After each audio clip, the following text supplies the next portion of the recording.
Joshua Baraka ni umwe mu bahanzi bakiri bato b'Abagande bamaze kugera ku rwego mpuzamahanga mu buryo butangaje kubera impano ye idasanzwe, ijwi ryiza kandi rifite amarangamutima ndetse n'uburyo ibihangano bye biba ari ibihangano byiza ndetse byuje ubutumwa.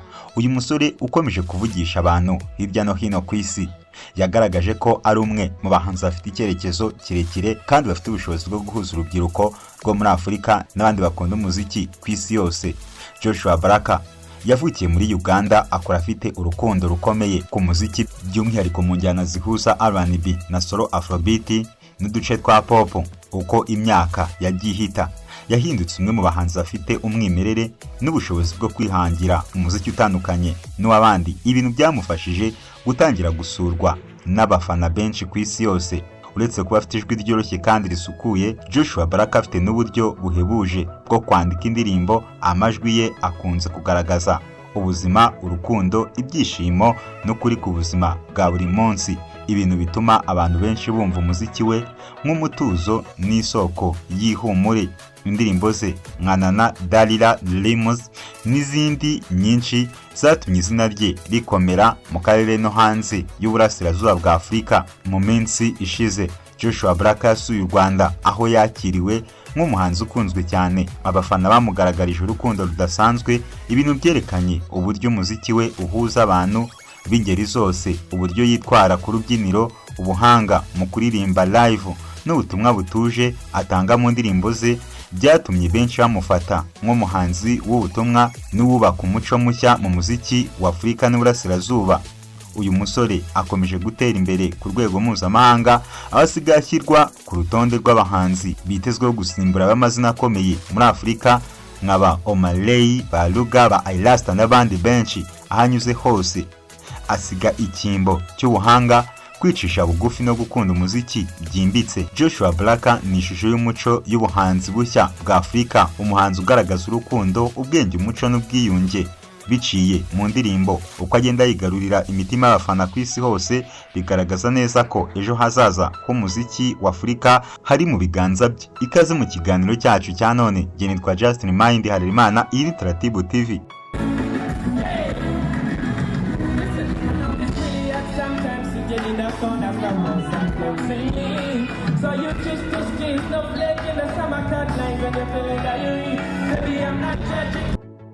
Joshua Baraka ni umuhanzi, umwanditsi w'indirimbo n'utunganya indirimbo cyangwa se produce ukomoka muri Uganda. Akoresha izina rye ry'ukuri nka Joshua Baraka n'izina ry'ubuhanzi rimwe na rimwe akitwa Baraka. Ku ruhando rwa muzika azwi nk'umwe mu bahanzi bashya bafite impano ndengakamere muri Afurika y'Uburasirazuba, cyane mu njyana zihuza Afrobeat, R&B, solo, amapiano. Aho yavukiye n'aho yakuriye, Joshua Baraka yavukiye kandi akurira mu gace ka Bwase ndetse na Kawempe mu mujyi wa Kampala, umurwa mukuru wa Uganda. Uyu mujyi uzwiho kugira umuco ukomeye w'umuziki n'amatsinda y'urubyiruko. Ibi byatumye Baraka akurira mu muryango w'abantu bakunda indirimbo n'imbyino. Joshua Baraka akaba yaravutse muri 2002. Baraka yakuriye mu muryango ukunda umuziki. Mama we yari umuyobozi w'indirimbo mu rusengero cyangwa se worship leader. Ibintu byatumye akura akunda indirimbo z'amakorali ndetse atangira kuririmba akiri umwana, aho yakuriye muri Bwase na Kawempe. Abenshi bakunze gutangirira impano zabo mu rusengero, mu makorali y'ishuri no mu matsinda y'urubyiruko. Aho niho Baraka yatangiriye kuririmba no kwiga gucuranga.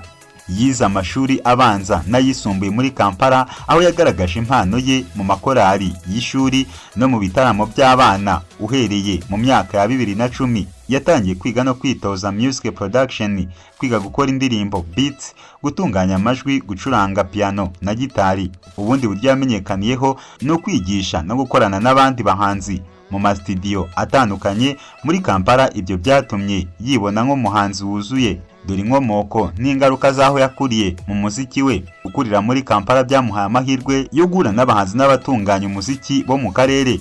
Akura yumva imiziki y'isi yose Uwo muryango w'umuco w'umuziki n'ubuzima by'umujyi byamufashije kugera ku mwimerere mu bihangano bye, byerekana ko uburyo ahuza Afrobeat n'injyana zifite umwuka wa solo n'amarangamutima y'ukuri. Joshua Baraka yatangiye kuririmba akiri muto mu makorali y'urusengero, aho yamenyeye guhuza amajwi n'umuziki. Nyuma yaje kwiga gukoresha ibikoresho nka drums, gitari na piano, ndetse atangira gukora indirimbo ze mu buryo bw'umwuga kuva muri 2018. Umuryango we by'umwihariko mama we n'abayobozi b'amakorali nibo bamushyigikiye mu rugendo rwe.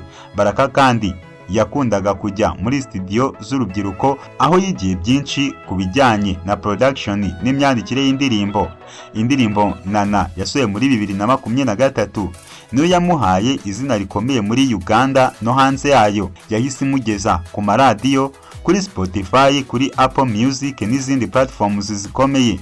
Iyo ndirimbo yatumye yinjira mu biganiro bya Afrika yose no kugaragara muri porogaramu nka Spotify Radar Africa, igamije guteza imbere abahanzi bashya. Injyana akoresha: Baraka ni umuhanzi uhuza Afrobeat, Afropop, R&B na solo, akongeramo ibintu by'amapiano na dancehall pop. Ibi bituma umuziki we wumvikana nk'uhuza umuco wa Uganda n'ijwi mpuzamahanga. Afite ijwi ryoroheje rifite amarangamutima menshi, rikunda gukoresha fast n'amajwi yoroheje mu buryo bwa soulful delivery. Indirimbo ze zigaragaramo insanganyamatsiko z'urukundo, amarangamutima y'ubuzima, ukwiyubaka no kwishakamo icyizere. Joshua Baraka yandika mu buryo bw'amarangamutima, emotional storytelling, akandika amagambo yoroshye ariko yuzuye ibitekerezo n'ubumenyi ku buzima bw'abantu. Aha niho ahurira n'abakunzi benshi, uko amagambo ye akora ku mitima, ibyo yagezeho cyangwa se achievement yagize mu buzima bwe. Afite ibihangano bikomeye nka Baby Step yasohoye muri 2021, umushinga wamumenyekanishije nk'umuhanzi ukiri muto ariko ufite icyerekezo. Afite iyitwa Growing Pain, iyi yayisohoye muri 2023, yabaye intambwe ikomeye mu kumenyekana kwe. Nyuma yasohoye The Lycée Edition 2024 irimo imikoranire n'abahanzi bo muri Nigeria, Ghana, Afurika y'Epfo. License yasohoye muri 2024. Uyu mushinga wamufashije kugerageza amajwi mashya no guhanga umuziki w'umwimerere. Indirimbo zamuhaye izina harimo Nana yo muri 2023, indirimbo yamuhaye izina rikomeye ikamugeza ku rwego mpuzamahanga. Lonely yasohoye muri 2024, yagaragajwe kuri Spotify Radar Africa nk'imwe mu ndirimbo zigaragaza iterambere ry'umuhanzi ukiri muto. Ibihembo n'uduhigo: nta gihembo mpuzamahanga nka Grammy cyangwa se BET Awards aratsindira, ariko yagiye ashimwa cyane ku rwego rwa Afurika, cyane cyane mu biganiro bya Rolling Stone Africa, OK Africa na Turntable Chart n'izindi. Indirimbo Nana yagiye ku myanya ya mbere mu maradiyo ya Uganda no kuri chart z'akarere, bituma bimugira umwe mu bahanzi b'icyitegererezo mu gihugu cye. Ubufatanye n'abandi bahanzi, Joshua Baraka yakoranye n'abahanzi barimo Joboy wo muri Nigeria, King Promise wo muri Ghana, BNM umwe mu bari bagize Sauti Solo, Yatag na Magix n'abahanzi ari muri remix y'indirimbo Nana. Byamufashije kwagura umuziki wo mu karere ka Afurika y'Uburengerazuba. Umwe mu batunganya umuziki bafitanye ubufatanye bukomeye ni Axona wakoranye nawe kuri EP Growing Pain. Joshua Baraka ashimirwa cyane kuba yarahuje R&B n'injyana za Afrobeat mu buryo bushya, bituma yitwa umwe mu bashyizeho ijwi rishya rya East African Afro Fashion. Joshua Baraka yakunze kuvugwaho urukundo na Itania Mutoni, umunyamakuru n'umunyamideli wo muri Uganda. Icyakora najya ashyira ubuzima bwe bwite ku mugaragaro cyane, kandi nta makuru menshi asangizwa ku muryango we cyangwa abana.